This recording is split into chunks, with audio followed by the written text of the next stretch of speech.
Sounds right. Snappy, won't you? I have some very heavy thinking to do before 10 o'clock.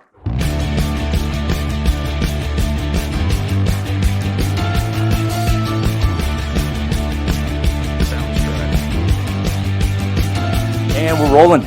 I'm here today with Adam from Snake Lake. Snake Lake's a brewery out in Sylvan Lake. Also with my business partner, Kass, Bar and Podcast co-founder, Kass. Right now, it's in the middle of Stampede. Everyone's hungover. Everyone's fucking tired, but we're here with Adam. He's gracing us today by being on the show. And today we're just going to let it rip. These are a bunch of his products here. We got Snake Lake Easy Vodka. Actually, Adam, why don't you tell people? Yeah, this is like just a little bit of what we're doing. Obviously, we're a brewery. Yeah. We started with beer. We've been doing that for about 5.5 years now. And wow. It's been 5.5 years. Yeah, man, it flew by. Beer years. But yeah, over the last year and a half, we ended up picking up the building next to us and building a distillery. So we got a little still in there, Genio still. It's 250 liter. Picked it up from Poland, actually flew it over, and then flew the guy over from Poland to show us how to use it because we make beer.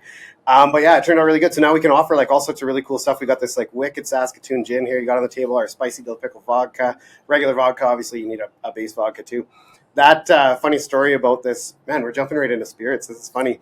Funny story about the Saskatoon gin is originally we made that, we make a really nice gin, through the botanicals in the tower. Yeah. We do a lot of obviously juniper, coriander, that's your base. You have to have a certain amount of that to qualify as a gin. But we use elderflower, elderroot, elderberry, a lot of angelica root, orris root. But our top basket in the tower is always lemon peel. So we get a citrus finish on that. So you can start off hard with that juniper, that gin taste you're after, but it finishes with citrus. So then now with this, we're like, okay, well, let's try a fruited gin. Let's try something different. It was actually a fall release. And we went out to Hidden Valley Farms, which is just outside of Sylvan. A buddy of mine actually owns it. Grows all these wicked vegetables, lots of raspberries, strawberries, stuff like that. Anyways, he's got a Saskatoon patch. So we had this great idea. We're like, hey, let's go pick Saskatoons ourselves. We'll go out to this berry farm. We'll pick all these Saskatoons and we'll make a Saskatoon gin. Mm-hmm. So we all know Saskatoons are pretty small, and we needed 4 or 5 gallon pails. So we go out there in the evening. We smashed a couple beers on the farm and started picking. I had my kids out there. Bill's kids were out there, which is my business partner. Yeah. And we had a couple other members of our team there. And man, it took us hours to pick all these Saskatoons to make this beautiful gin, which turned out really good. And it sold out immediately in our tap room. And then so from there, we ended up now continue this on as a core gin. We make our regular standard gin, and then this is our. So you guys still pick it yourself every time? Hell no. That was the first batch. Yeah. So it's taking forever. You found a supplier now, right? Now, but it's Solstice Berry Farm, so it's still really local. They're in between Calgary and Red Deer, Carstairs area. Juice grade berries, they're fantastic. How much do you order? In one?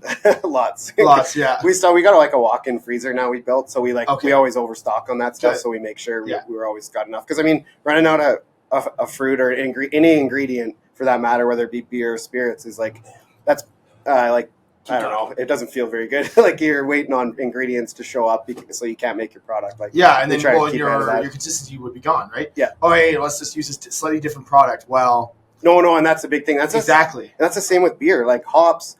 Everyone always asks us too, where do your hops come from? Because everyone's obviously running that full local vibe. We're a craft brewery. We have a 40-foot grain silo of Alberta malt. So we always try to promote that as much as we can. We live in the land of world-class grain. There's people all over this planet that buy Alberta grain. It's in our backyard. We're driving by it on our way to work, and we can make beer out of it. So then we get the question always pops up about hops. Where your hops come from? Are they from Alberta? And the answer to that is no, they don't, because exactly what you just said. It's the consistency of the product.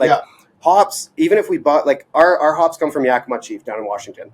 And sooner or later, there'll be more and more hop farms that are sustainable here that we can buy from. But from now, if we buy our hops, that say you buy a Cascade hop down in Washington, and then you buy a Cascade hop out of Kamloops, exact same hop, same strain, same. Well, they're so close together too, right? It's Washington, West Coast, right? Yeah. So they're so close, anyways. In humidity and in temperature or weather and everything else too, right? So the hops would generally be the same. But that's the thing; they're not, because the soil has different alpha and beta acids in it, and that's where the difference is. So, if we don't have our hops contracted with a supplier that can supply us all the time, our beers will actually change. And we got beer obviously all over Alberta, from Fort Mac to Lethbridge, Jasper, Banff, Edmonton, Calgary. It's all over. But if you go have a pint of our beer in Grand Prairie, and then go have one in Lethbridge, they will taste identical. And that's the consistency. Like, and our brewers they're top notch. I am so proud of our team and the way our beers come out and the amount of care that goes into each beer to produce that. So you can like guarantee, like if you go to Fort Mac and have one of our sidewinders, then go down to Med Hat and have one, they'll be the same. And they chart that stuff and follow it. And it's an art, man, to watch these guys work. And that's really what like the romance of what craft beer is. It's hands-on, and it's that attention to detail. Makes me happy to. Did you ever find that beers have been inconsistent? Like, so say if I had, whatever name beer somewhere else and somewhere else, is that what sets you apart as opposed to other breweries? Or do you find that the consistency is quite, like, especially in the craft beer scene, it is pretty stagnant like that for that? Well, and there's kind of two sides to that. Like, yes, you look at we look up to Blind Man Brewing a lot. Like those are the guys. Love those guys. Got me into beer. Yeah. It's the session. Five Diamonds. Oh, yeah. Deadly and marketing on that, genius. Yeah. But the session ale that was the first craft beer that actually got me going on what we were like kind of looking for, and we started homebrewing and like started from that and being like, man, like look at this is a great product. But like there's bigger breweries around that are extremely consistent. They're always rolling. They've figured out their cores, but where the difference happens is with the seasonals, right? Like you can edit, change some ingredients, change the outcome of what you're after, and the consistency won't always be there guaranteed, especially with fruit, like because fruit year to year changes from where you're buying it, what like how the season was. Like there's a lot of variables once you get to that. A volcano could have exploded somewhere, and the ash settles on the fruit. And it affects it entirely. Oh, that's a pain in the ass. Yeah, that's a real thing. That just sucks. Yeah. Then you're like, 2016, bad year for beer. But right, you can say whatever. Yeah, like there is some up and down, and that's actually allowed, I guess, in the craft beer world as far as I'm concerned, because you have this hands-on product where the ingredients they're real, they're grown in the ground. Like they're not always going to be the same. Mm-hmm. It's like people, we're not all the same, But yeah, it is like you do notice a little bit, and we've actually like there has been times in the past when we've had beers that are a little bit off from what we want, but we'll always tailor that or catch it ahead of time and make sure that it comes out as an end product the way it is consistent and supposed to be. For sure, yeah. I've always found that with your product. I mean, I've been drinking it for years. So I think the first beer I ever drank from Snake Lake though was the Sidewinder. Oh yeah, that was your flagship for a while, right? Still is. Yeah. Oh, amazing. Yeah. Out of we probably moved 50% of our volume out of our brewery last year with Sidewinder. Wow. Yeah, as far as beer volume goes, like it was, that's our best selling beer by far. That's amazing. Yeah. Well, it is really good, right? So, can you describe it a little bit more? Absolutely. Yeah, anyone that has not had a Sidewinder IPA, it's a New England IPA. It's hazy, citrus, juicy, exactly what you'd expect from any New England beer. 6.5%, 40 IBUs, like very low. It's soft. It's beautiful. Like we got people that come in that roll in and they're like, craft beer is awesome. Like they want to drink craft beer, but they're not craft beer drinkers. They don't actually like it. Mm-hmm. And they're that's like the gateway. With people that don't like IPAs, that'll sit down and crush pints of that. It's, however, that is the one beer that we call getting sidewindered. It'll catch up on you real fast. Easily. They go down pretty quick. I brought on OJ's there. Like whatever, how many years ago? But I was having it. I had 3, and I was like, uh-oh. But it's great. Like that's great because I think the perfect way you described it, it's soft. That is the perfect way to describe it because it doesn't feel overbearing or heavy or anything like that. It's nice, refreshing because it's New England, so you get all the fruits and you get this nice, refreshing flavor with it. And, I've always found that with Sidewinder. It's great. Yeah, it's not a tacky. Like there's a place for that. Like there is beers out there that are, and I tip my hat to them. They're beautiful. There's a lot of the West Coast IPAs is what everyone grew up on. Like as far as the craft beer world, that's the pioneer of the IPAs. And then this New England style started coming in and all of a sudden they were balanced, and it's like this whole new world. And they're hazy, and what is this orange juice in a glass on the table? And let's dive into this just for the layman's and all the viewers here. What is the difference between a New England IPA and a West Coast IPA? Well, this is my knowledge to where I've gotten in the industry. Yeah. But a West Coast, obviously, it's bright, it's clear, it's very bitter. Obviously, some of them are a little more balanced than other, but they generally are more bitter.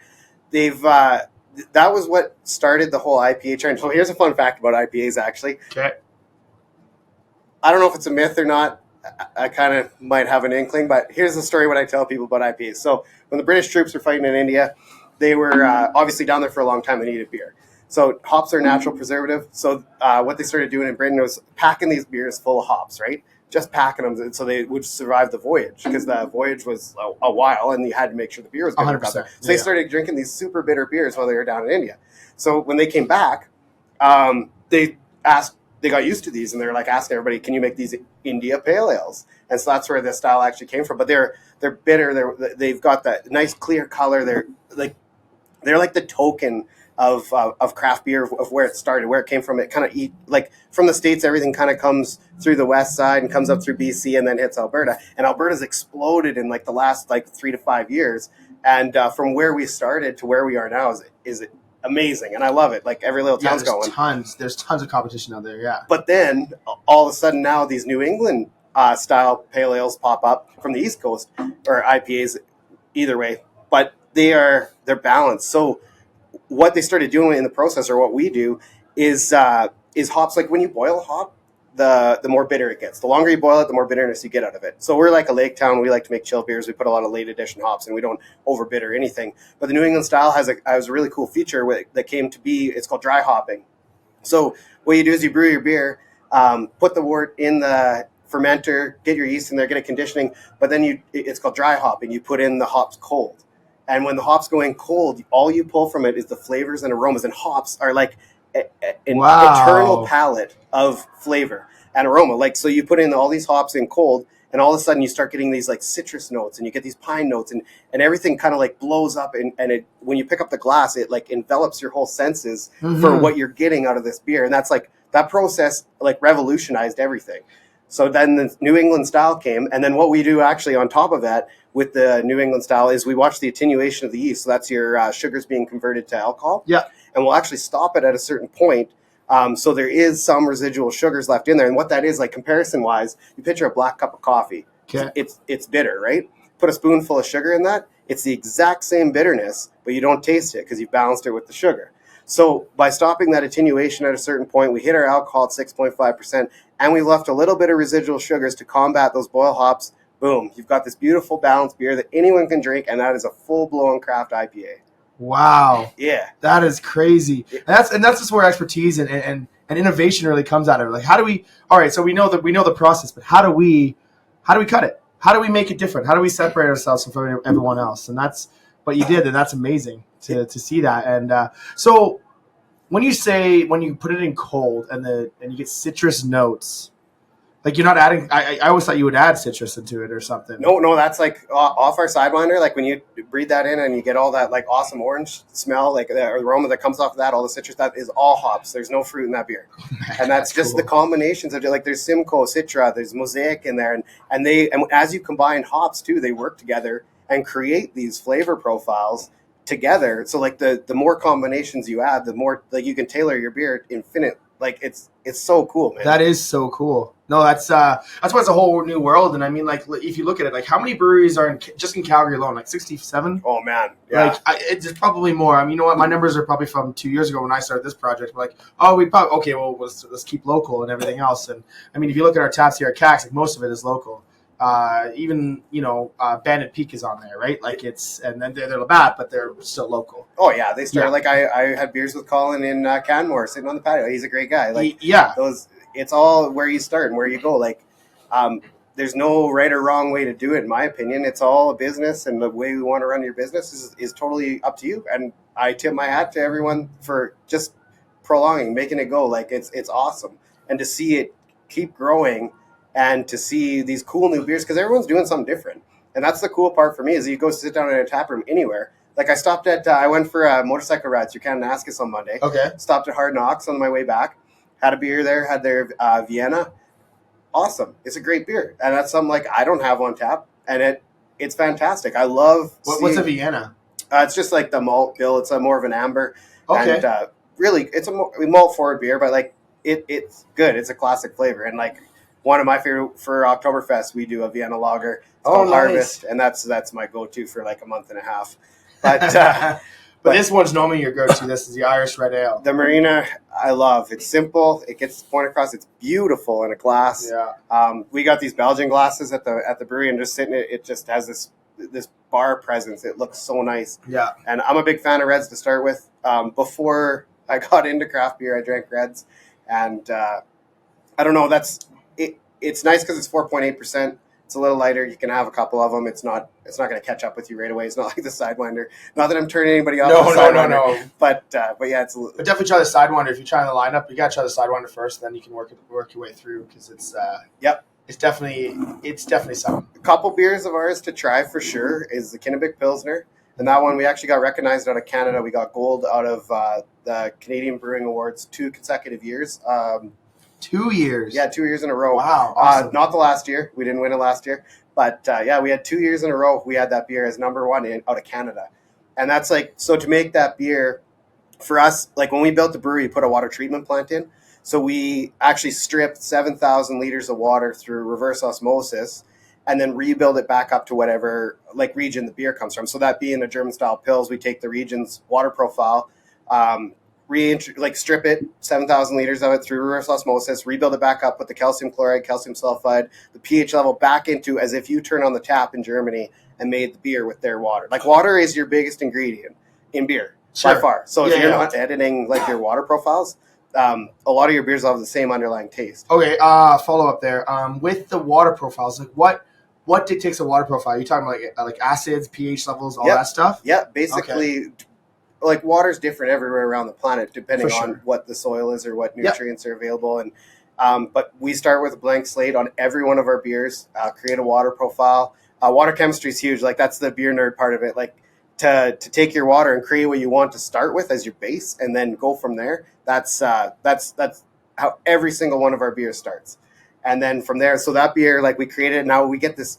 If you ever buy our Pilsner, pour it in a glass, look at it, it is crystal clear, and that is completely unfiltered. We don't filter any of our beers, so it just gets that way by the water profiles from sitting. We lager everything for 40 days. Like the word lager means to store, so we store it away. And a Pilsner is a lager. There's a lot of people think that's different. There's not. It's a lager. Ales and lagers, But yeah, so it sits for 40 days. All that, like anything in the liquid falls out after it's gone through the whole brewing process, and they come out spotless, and it's a beautiful beer. So that's all that sediment in the bottom, then it'll just stick?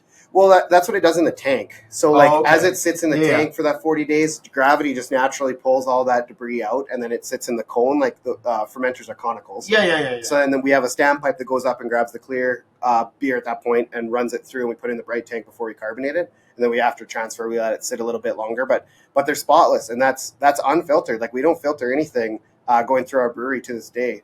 Now, what's the difference? Okay, so what sets you apart with the unfiltered to filtered? Like why the unfiltered? So there's like a few different schools of thought on that. We honestly haven't done it as it's an extra step in the process. It's an extra step where like contamination could happen and stuff like that. You're running through something that needs to be changed at some point. But there is also, from the artistic side, you're taking out a lot of the flavor that you're getting from making a craft beer. You're taking out a lot of that flavor that's left in the liquid from producing it the way we do. So by running it through a filter, you're actually like taking away a little bit of your flavor profile. Sure. And craft beer is meant to be full flavored. It's like a homemade loaf of bread compared to a store-bought loaf, right? Like Wonder Bread compared to like that freshness that, I hate to say it, but the Safeway bread. You know that Safeway bread is freaking fantastic. The ones they make that day. Oh yeah, man. Yeah, and then you go to Wonder Bread. Yeah. Right. Nothing against Wonder Bread, but yeah. But it is like I still buy Wonder Bread. There's the Texas size. But there is like it is. That's what it is you're getting that hand touch, like, and to rip some of those flavors and what's in that liquid out of there. You are kind of like depriving of what you've put into it, and that's nothing against what, like, there's lots of guys using filters on there, and I have nothing bad about that. I mean, like, there's a point of them. There's a reason they're there, and those beers are still great. Yeah. But that's just the artistic side from what, like, our brewers kind of have talked about, and what we've kind of, like, been like, hey, like, we can make a beautiful, clear beer without it. It might speed up the process. Like, centrifuges are incredible, and if we could afford one, we'd probably buy one, but it's just not in the cards right now, and the way we're doing it is it's working for us. So who knows what's happening down the road, and I'm never going to like side with one way or another. It's not like I'm against it, but it's just not your brand. We're not doing it right now. Yeah, it's just not your brand. I mean, like right now, you're talking about it, like all of our beers are unfiltered, right? And then that's you keeping to Snake Lake and what that is. Yeah. So that's what it is, right? Like it's not. There's nothing wrong with it. It's just not your brand. It's just not what we're doing. It's just not the way you're doing it right now. Yeah, of course not. All right, so let's just segue here. So 5.5 years ago, you started the brewery. How long? When did you start the distillery now? It was about a year and a half ago. Year and a half. So okay, so we're at 4 years in, and then you decided to work over there. So how did that happen? That's kind of a funny story, actually. Yeah, I got to get into this because like it's so cool. You know, when I talk to guests and talking about the product, and I actually tell that exact story with the berries a lot. Yeah. Because the Saskatoon the gin is in one of our cocktails. It's called our KG&T. It's the Kass Gin and Tonic, but it has one half ounce of the thing, so that's why it's pink. And then it's actually one of our top selling cocktails, to be honest with you. That and then like some things on tap, but that one is our top seller cocktail with the lychee margarita. Nice. It's those two. So you make those up? Yeah. Yeah, man. Yeah. That's awesome. Yeah. The one I didn't make up with Van Gogh Monument. That was Nicole actually made that one up. That right was on. Pretty cool. Anyways, so like that's a story that I tell. Like, and then I even had a guest a couple weeks ago from the Play On group there. They came up, and when you saw me at GameCon, there was a guy that was there. He's like, "I love this gin. I'm from Edmonton. How can I buy a case?" And like, I actually know the guy, but so maybe we can figure something out. And then we'll figure it out. Yeah. But he loved it so much, and I just tell that story. But I tell that story of like, oh, you and your son were picking Saskatoon berries. I literally say that, and then like, oh, I gotta try it. And then let's try a shot of it or whatever it is, right? Yeah. And so tell me about that and getting into this distilling as opposed to brewing. Okay, so like that, like I say, it's a funny story. We've been talking about it for a while. Bill and I, like Bill's my business partner, we've been kind of chatting about where we go from where we're at. Like beer was doing well for us. We were happy. We got a great team in the brewery, and we were talking about expanding. We were actually talking about opening a pizza place and or adding it onto the brewery or something, or finding a location and doing a like remote tap room. And we always are like throwing we have beers, and then beer and pizza is a great combo. So like that's how the brewery started too. We were having beers, and all of a sudden that evolved. But what happened was we actually had a piece of mail misdelivered from the building next to us. So we've got like a 5,600 square foot building, and then beside us there's another one. And it was Trophy Collision. It was an auto body repair shop, beautiful building. But we had our space. We were good.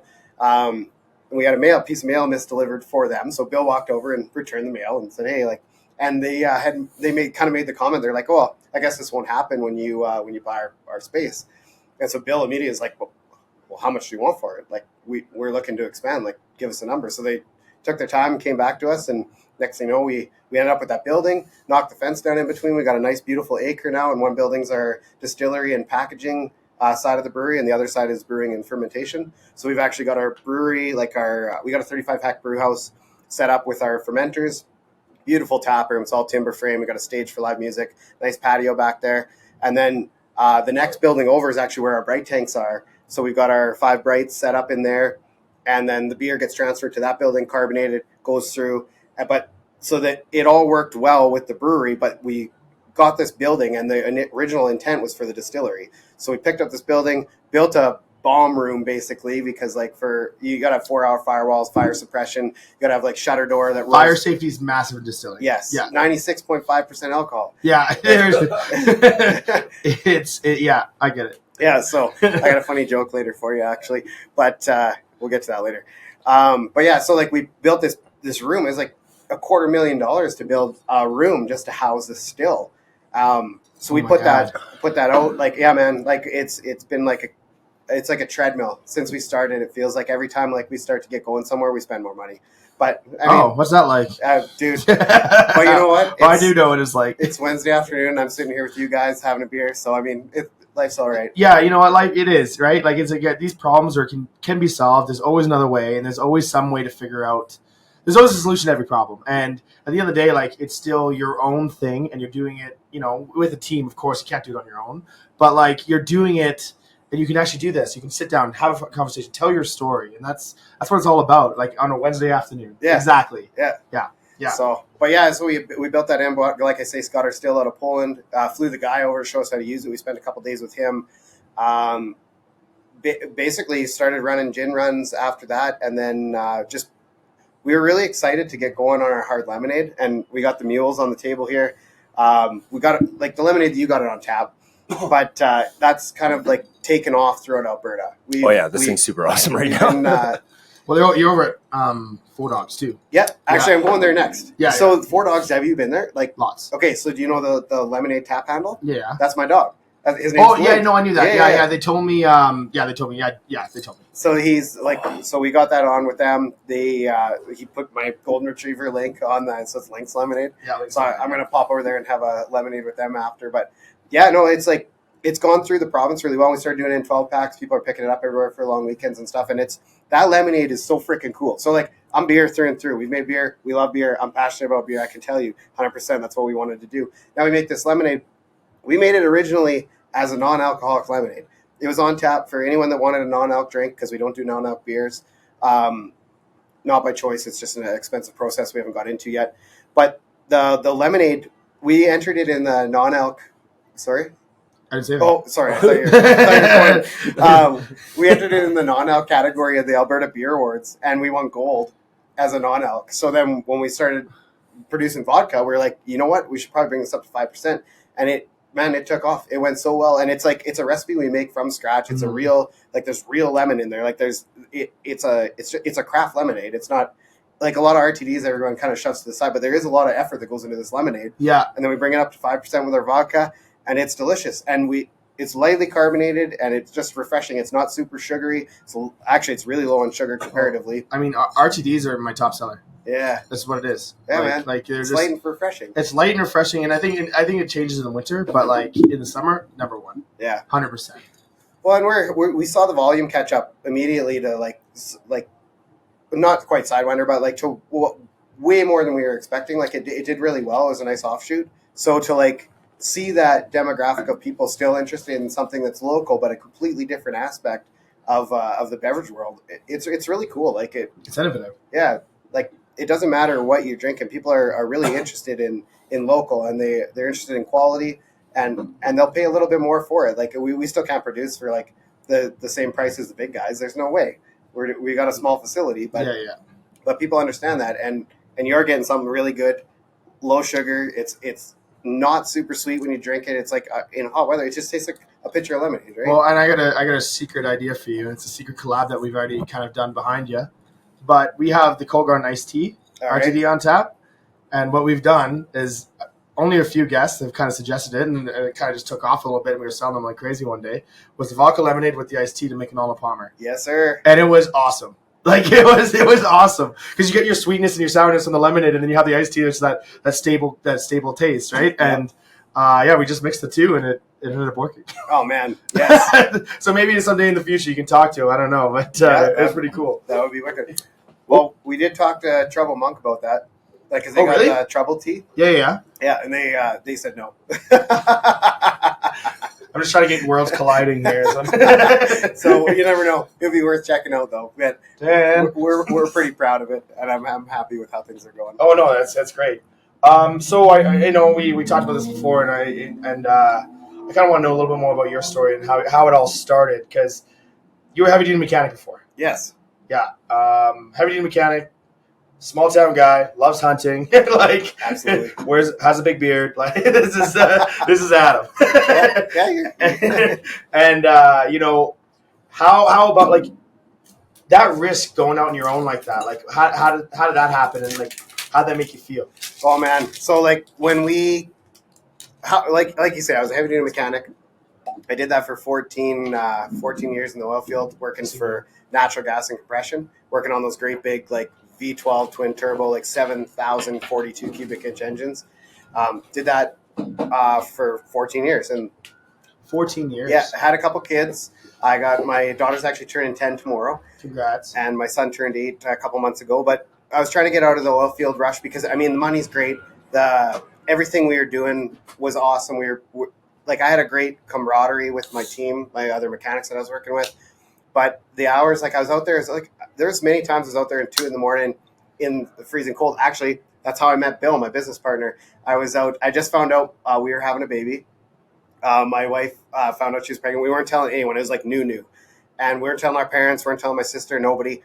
I couldn't keep it inside me. So now it's like, it was literally 1:30 in the morning in the middle of nowhere in the dark. And we're like hanging out. And this guy shows up. I'm trying to fix this engine, and he shows up, and he's an instrumentation tech. So he comes in, trying to check the shutdowns and all the instrumentation side of things. And it boiled up on me. I was like, I'm never going to see this guy again in my life. I was like, man, I got to tell you something. I was like, I just found out we're having a baby. And he's like, oh man, that's so cool. I was like, we're not telling anyone though. So I had to tell you because I don't know you. And then he actually told me, he's like, well, we just found out we're having a baby too. I was like, man, that's really cool. So anyways, we parted ways. And it was actually, the site was called 6 of 22, 41 of 4. I remember it to this day, 41 of 5. Anyways, he leaves. And then the next week I ran into this guy again. I was like, hey, Bill, how's it going? Good. We chatted. Next thing you know, I'm stopped for a beer on the way home from work at his house. And next thing you know, we're hunting together. And then we started craft brewing together. So I was trying to get out of the craft or the oil field and try to find something different. So in the meantime, I'd gotten my commercial pilot's license. I thought that was my life goal. I was going to do that. Through and through, I'm like, I'm going to be a pilot. This is great. I started flying some small charters out of Red Deer to Grand Prairie, Fort McMurray, Fort Nelson, places like that. And then me and him started homebrewing. So I ordered all this stuff off OBK, Ontario Beer Kegs. Okay, yeah. Awesome site. If you're ever going to get into homebrewing, check it out. Those guys have everything. And a couple clicks on the old internet there, and you've got yourself set up. And one too many beers, and you're like, all right, yeah, I'll buy that. So we go on here and we buy all these different mash tuns, kettles, all the heat exchangers, everything we need through and through. And I lived out of town on an acreage at the time. I had a little 4.5 acre spot, and all of our mail goes to this local gas station. So they called me from the gas station and said, you got to come pick up your boxes. And there's this pile of boxes and stuff. So amazing. Went and picked them up. We started homebrewing, doing this stuff. And then we're like, this is really cool. So what we should do is we should start a homebrew shop, get people into homebrewing. This is a cool hobby. People will buy that. We can start a website. So that was the direction we were going. So we got all these suppliers, distribution, everything down of all these companies that was going to supply us with these mash tuns. We were going to try to do an Ontario beer kegs. We do an Alberta beer kegs, right? Then they started wanting a brick and mortar building. And once you get into a lease and stuff on a building or buy one out, we were like, okay, well, I don't know if this is we wanted to have an online store. That was our goal. But we started looking at a few buildings in Sylvan. And then one night we're brewing at his place and obviously a little inebriated, decided we should start a brewery. That'd be a great idea. Sylvan Lake doesn't have one. So the next morning I woke up, I was like, man, I was pretty serious about that. Were you? And he's like, yeah, I'm. So we spent 3 months building a business plan, and we it was thorough. If you meet, I've met my business partner. I've met Bill. Oh, the guy is Rain Man. He went through. We knew down to the PSI of CO2 we would need for a year, and it was crazy. Wow. So we took that to the bank, and gave them our business plan, told them what we could do. And in the meantime, I sold both my airplanes, sold my service truck, sold my shop I had in Sylvan. I sold my motorcycles. I sold my half ton. So everything, man. It was crazy. And you were all in. He did the same thing. That's it. And then ended up actually selling my acreage and moving to town. But he did the exact same thing. And then we went to the bank, and they said that our business plan was in the 95th percentile of business plans they'd ever seen. So it was so thorough. That guy's amazing. And anyways, so they said, well, what do you want to do? It was this is what we want to do. We want to buy this building. We want to build this brewery. And they were on board. They called us back within I think it was 35 minutes. And they're like, what do you, how can we work with you? So we went and approached, there was a building in Sylvan Lake that wasn't even for sale. And we ended up approaching the owners with a realtor. He decided he'd sell it to us. We bought the building from scratch. It was a Napa Auto Parts. Basically started with a blank shop and cut our own drains. Bill was in concrete before, so we cut our own drains with a concrete saw. He sloped them all, poured the concrete. We put in all the tanks ourselves. We built the brew house ourselves. I did all the glycol lines up top. We put in all the solenoids, everything in there. And we started in June. We bought that building in June of 2017, and we were open with our tap room built, everything ready to rock, and we had our batches out for retail and on premise in February of 2018. So it was a pretty quick 6 build. months, yeah. And we're all trades background. Yeah. I got 3 partners. Bill's my managing partner. Me and him, we manage the brewery. We run it all the time. We're in there every day. And we have 2 other partners, Dean and Walter. So Dean and Walter are Bill's brother and father. They wanted in on it immediately, right? It's a cool project. So we're all 25% owners. Got this place built and off the ground. And yeah, man, as of February 2018, kicked the doors open, and it's been one heck of a ride since then. Unbelievable. Like these kind of stories always inspired me. You know, we our origin stories a little bit. I don't know if we should tell. Well, we no, talk about we sitting were around definitely having a bunch drinking of for sure. Oh yeah, drinking, right? That's how it all starts. You know what I mean? And we like it's just really inspiring to see that, you know, entrepreneurs just like yourself, that there is you got to keep going, you got to keep pushing, right? And go and following through. Oh yeah, with everything, right? If you're gonna say you're gonna do it, you gotta do it. And then that's how, like, even our dream came here, right? Like, I remember hearing your story. So I have heard this story before, but I remember hearing that story when I was at one of the shops there, and it was like, yeah, I could do this, right? And I gotta say thank you for that, because it is inspiring, and it's one of those things that I look up to. I'm like, no, you gotta keep pushing. You can do this. You have it. You have that thing, whatever it is. Now go for it. Yeah. Right. And make that jump. And then make the jump and the leap. And you know, you can't be governed by fear. And when you're governed by fear, it's when chaos happens. And you know, you have to like believe in yourself and go for it. And that's exactly what you've done. You kind of an amazing product. I mean, I love it. I think we have a lot of it here. Yeah. Man, yeah. So you know, and actually even in whatever this shot is. Oh yes, a spicy dill. That's our signature Caesar. All right. Yeah. I told you, right? Because we wanted the extra spicy. So it's a spicy dill in a Caesar. So we have the Kass Caesar, and it's with your vodka. Amazing. Yeah. So this vodka, can I talk about it a little bit? Absolutely not. So this, oh man, Go ahead. So the Kass Caesar, and like this is our spicy dill pickle vodka that we use in here, and that's actually like a pickle brine we make. There's like 9 ingredients to that. We make a true pickle brine, then we soak Thai chili peppers in it for 3.5 hours. And then Thai peppers. Yeah, like the red ones. They soak in there. That's where the spice comes from. Yeah. And it's that nice flavor. And then we pull those out. Obviously, blend it with our vodka, bring it up to 40%. But so you're getting like the pickle flavor. You don't have to add pickle juice. You don't have to add the Tabasco or whatever. You got the heat already in there. It's such a cool. And as a shot, you get a pickle back immediately. Yeah, it's amazing. Oh, speaking of that, should we do it? I'm gonna pour another one here. Oh, should we wait for you? We can wait. Yeah. But yeah, it's awesome, and like in the Caesars and stuff like that, it's such a good flavor. Was there peppers in it ever? No, or not in the bottle? No. No, we haven't gone down that road. Next is going to be a scorpion in the bottle, or a snake for Snake Lake. All right. I feel like I don't know if I get away with that. Oh, okay. We'll see. I'm not going to say no. Maybe if you do a tequila. Okay, cheers. Oh, cheers. Oh, I don't know if I can reach you. Yeah, we know. Yeah, it's definitely spicy. Woo.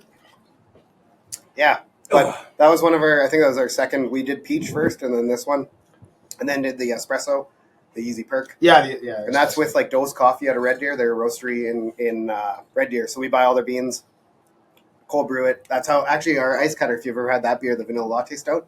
We cold brew 100 liters of coffee and blend it in with it. I have actually, yeah. I think it was one of those workshops. I just tried a little bit. I remember what's that beer? The Somerset.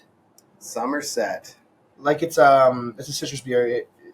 It's Sunset. I can't remember what it was called. I know Bates was all about it, so I ended up trying it with them. And okay. This was years ago. Oh, man, I'm gonna have to think back now. There's been a few. Those damn seasonals. They catch up. It was a seasonal for sure. Yeah. Because it was one of our trips. Have you tried the Shoreline yet? I don't think so. Shoreline's really good. That's a new core we got out this year. It's got passion fruit and pink It's a core beer too? Yeah. Okay, cool. Yeah, but it's a New England wheat beer, like it's hazy, beautiful, and it's got that the pink guava. And maybe we'll rotate out your Irish, but I really like. No, don't do that. Yeah, I know. I don't want to. It's my favorite beer on tap. So, yeah. But I'm a red, just like yourself. I'm a red guy too. My favorite beer to this day is still Phillips Blueback. Is what? Blueback. Oh yeah, I love it. From Phillips. Yeah. I love it. It's always been my favorite. Those guys are good, and you know what? I've met a lot of the Phillips reps out and about, and I like every time I've met those guys, I've always had such a good time. Oh yeah, they're great. Neil's a beauty. Yep. Yeah, he's amazing. It doesn't matter whether you're in Edmonton, Calgary, like they're all good people, and actually, like that's a big thing with craft beer too. Like you meet a lot of really good folks along the way. Hence how I met you. Yeah. But yeah, the Phillips crew is good, and like Longboat. I don't know if you ever had the Longboat Porter. No. That's a good one. It's like a chocolate porter, and that was wow. Also long ago, that was one of my gateways I really appreciate that beer, and still to this day I'll buy a bottle of it, and it's so chocolatey. It's like what was that chocolate one? The Granville Winter Ale. That was when I first had the chocolate beers. I was like, whoa. Yeah. And then I could sell it, but I wouldn't drink too much of it. But I would sell it. Yeah. It's heavy, but it's a good beer. There's lots of flavor there. I agree. Okay, so now when are you going to get into whiskey? Well, that is the question. That's the ultimate question. So we've talked about this a lot, and we can do it because our still has the rakes in it and stuff. We can produce whiskey from our still, and what we'd actually do is probably create the beer base from our brew house, because we can do 35 hex at a time. Beer base for whiskey? Yeah. So you use the grains, you pick your base of what you kind of want your flavor profile to do, and you basically make a 10% beer. Okay. And then you don't hop it or anything. It comes out, and then you store that in totes or whatever you want, because it will produce a lot of it. And then you run that through your still. And then that's what goes through, and you produce your alcohol out of that. But our still's so bloody small that the yield off of it would take us to I can't remember what I figured out there, but it felt like one barrel's 12, or maybe not 12, maybe 8 runs through our still, and it's an 8-hour run. It would take a while. We need a bigger still if we're going to get into that. But just to fill a couple barrels would be amazing. And then it's the space thing, right? Because you got to save these barrels for 3 to 5 years, just to kick it out as Canadian whiskey. And in that time, you're going to keep making them, and you got to be able to rotate them and move them around. And so here's my dream. And one day, I don't know if I'll make this happen, but what I want to do, and someone's going to steal this for sure, I probably shouldn't be saying this, is I want to produce basically an open storage concept. So in Scotland, what they do is they store their barrels outdoors. So they swell with the temperature, they contract with the temperature. They're always changing. They actually suck a lot of the salt from the seawater into the barrel, and that's where a lot of those unique flavor profiles come from. So my idea was, and who knows if it'll work, but I'd love to do one above, pick an Arctic latitude, basically. I want to find one latitude that's forever winter. You get, obviously, summer. So Yellowknife. But yeah, somewhere Sure. like that. Yeah. And I would like to take that and build an outdoor storage facility that's covered, but it's open to the elements, and have barrel storage there. So as you produce these whiskeys, you can produce them here, or have them from different places throughout Canada. But even if they were right from here, and you take your barrels up and you store them up there and leave them and get that real, the stress of what -50 is, and the real contraction on that wood, and just to pull those flavors out. And to my knowledge, no one's doing that. And I think it would be really cool to see what that would produce. What would those flavors be like? I already thought of a name. Just call it Mountain Man Whiskey. Because that is they're out there, a Jeremiah. You're out there with this blonde hair and oh yeah, that's right. Actually, the Jeremiah is actually great. That's not a bad name. Yeah. But so that's where I would like to go with whiskey one day. I would love to do that and somehow pull that off. And I mean, I don't know where that falls, considering I've got family, my family now, and we're building a brewery and a distillery and got all this going on. But that's in the back of my mind all the time, is I would love that, to have that, and then to bottle that and produce that and bring it to people and be like, hey, this is what this went through to get to you. This is cool. And and I would stand beside. It's a story. It's a real story. Yeah. And I feel like the amount of stuff we've put out, I feel like I can make whiskey taste good. I'm not being egotistical about that or arrogant. I feel like there's enough time we could put into it and do it right and not cut corners and just make it so it was good, because I want to drink it at the end. I don't want to make something that I don't want to sit down and drink. So, absolutely. And you're a pro. You'll figure it out. Yeah. Well, just this question to kind of backtrack a little bit, but when you say the beer in the cask, I always thought it was vodka or gin in the cask that was sitting in the barrel to make whiskey. Right. But not beer? Well, it's a form. Once you run it through your still, you bring it up to that NGS basically. Oh, number. okay. All right. That went over my head there. Okay. Yeah. So you start with this base beer at 10%, and when you run it through the still, it's going to come out at 86.5 or something. Right, which that. Basically is so vodka. You're basically up to that pure alcohol, but then you want to cut it down to put in the barrels around anywhere from 40 to 60. Yeah. Because if you go over that, you start pulling too many tannins out of the barrels. But I'm not an expert on whiskey by any means, because we haven't done any of it. So if I'm saying anything wrong, feel free to discredit me. But but that's, to my knowledge, that's where you're supposed to fall, along between that 40 to 60 range. But yeah, as it comes out of the still, it's pretty high test. Yeah, I got you. I was just watching this YouTuber or whatever, and he did this whiskey in 3 months Now, what he did, it probably tastes like shit, but I don't know. He got wood chips but burnt them, and then he put them in the vodka and then like left them in a cold dark room for 3 months, and then took it out, and then it was all brown because the vodka is swishing through the wood chips like this. But because you make the surface area of the wood smaller, you're hitting more of it, right? Instead of having it in the barrel, just like some of the liquid only hitting the outside, it's actually hitting all the way throughout the whole bottle. Yeah. So that was what it was doing, and then he's like, "Oh, this tastes great," but like obviously I wasn't there to taste it because it's YouTube, but I don't think it would taste good. It's a cheater whiskey. That's what they call it. Oh, okay, yeah, okay. So that's a thing, and you know what? You get flavors off of that. It tastes fine. You get those hints of oak. You get that nice char tip flavor. It's not char, yeah. It's just not a true like signature. You can't market that as a Canadian whiskey. There's a process that's got to go along with that. But yes, you can get those flavors from oak chips, for sure. I've drank several, maybe not pints, but glasses of that myself. You say bottles. It's fine. Yeah. Bottles. Wow. Okay. So there's that kind of process because it would make sense that like you would decrease the surface area but then increase the mass of the wood inside a bottle to at least fermentate or whatever. What's the process called?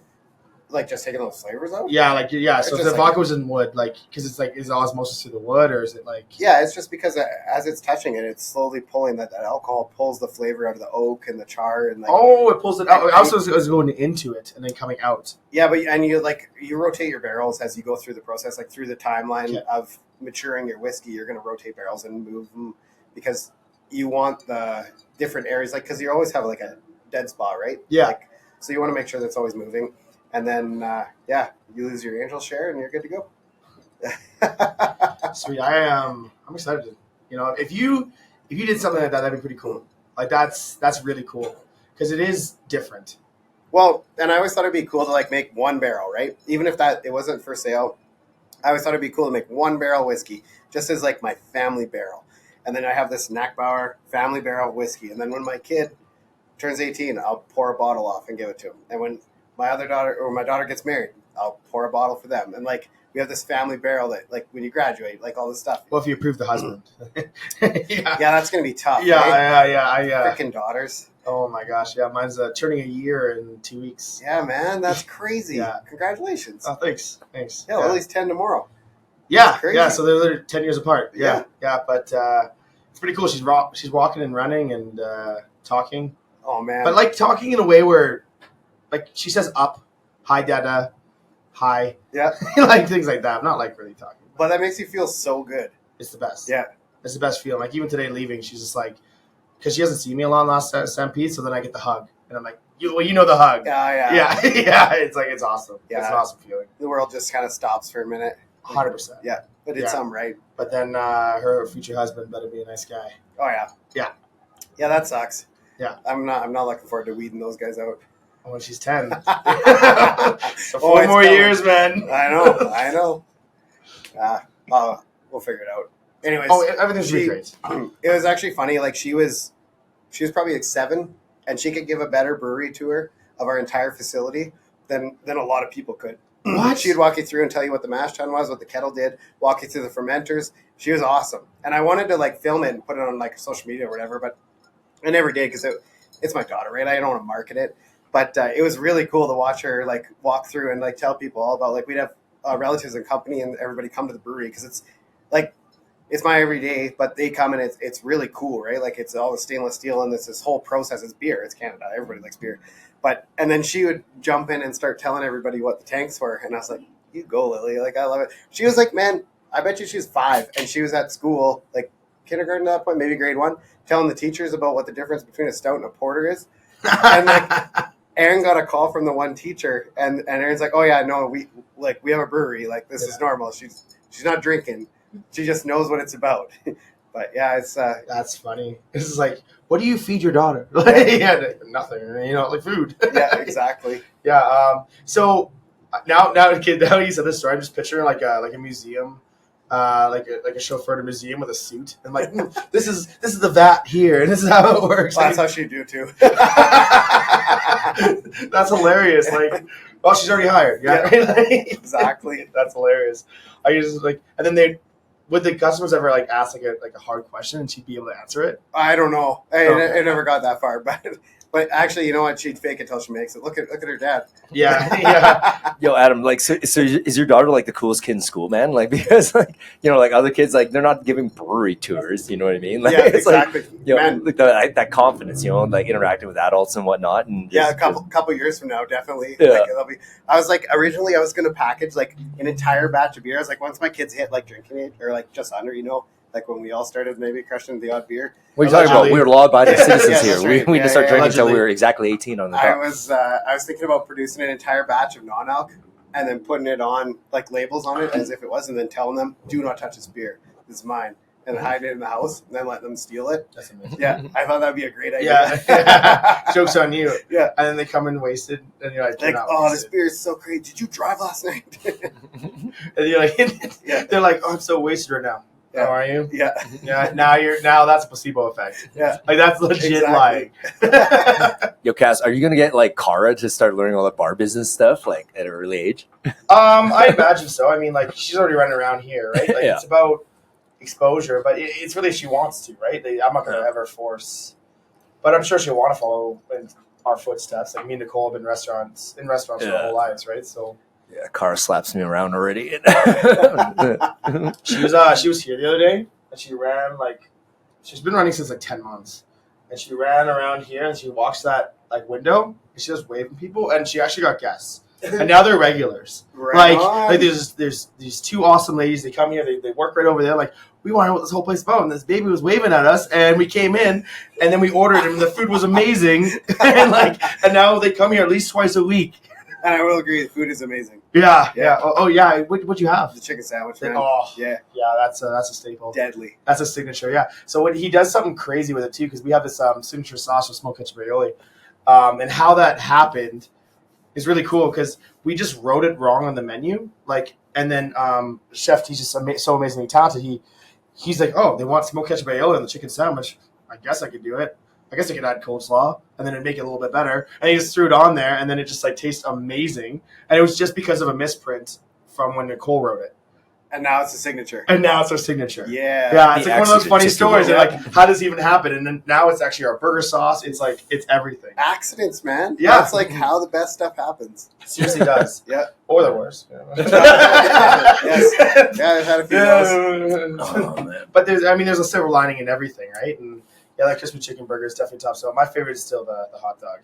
Oh yeah. Yeah, that has to be your next one. I'm going to try one today. Oh, great. Yeah. Wonderful news. Awesome. Yeah, well, yeah, thanks for coming on the show too, man. I really appreciate you coming here and being here. And I've known you for probably 5 or 6 years now, and it's been awesome. It's been an awesome ride. Right on, right back at you. Yeah, stop it. All right. Well, thanks, guys. Yeah, of course. Yeah, no, Adam, we'll plug all the Snake Lake's information on the show notes there. And dude, like honestly, like usually I do a lot of the talking on the podcast, but I was just like literally absorbing everything you're saying. Like this is the coolest teacher ever. You know, like this is the way like college lectures should be. You know, like having drinks and listening. You know, so yeah, no, I think I met you through Cass, and I always thought you're a cool guy, but to see your passion for what your craft is, like that's literally what everyone needs to do. You got to find your passion and be so into it that you light up and can explain to a layman like me what you do. Because like right now, I'm going to enjoy editing this podcast because I'm going to be re-listening and learning. Now I'm going to be showing up Cass, be like, hey man, did you know how this works and this and whatnot? Yeah. You know, like Hey, do you want sometimes to start a brewery? Like, no. actually maybe like he makes it sound so fucking fun. Yeah, you know, you know, brewing his own whiskey and everything. Yeah, no, I look forward to trying everything you do. Everything, like, not to sound biased or nothing, like everything you make is fucking awesome, man. You know, like there's like sometimes Appreciate I'm like, that. let's just get that out of there and move more Snake Lake stuff in here. And yeah, but there's one thing that you really said that really hit home. It's like the people that do what you do, like Dan Allard, you, Hendo, like we just met so many great people who like pursue this craft of brewing like great drinks, and it's like I don't want to be anywhere else now. You know, like it's like these are like the most solid people in the world. You know, so Yeah, and this industry is something. yeah, it's pretty sweet. It's pretty sweet. Anyway, yeah, no, Adam, thanks for coming on. Okay, perfect. Appreciate it, Everyone, man. Thanks for everything one you do. last little toast, fellas. Oh yeah, toast. Yeah, Boom, boom, I'm boom, drinking the mule. Same here. Same here. I'm on lemonade. All right. Oh. Okay. Bye, everyone. See you guys.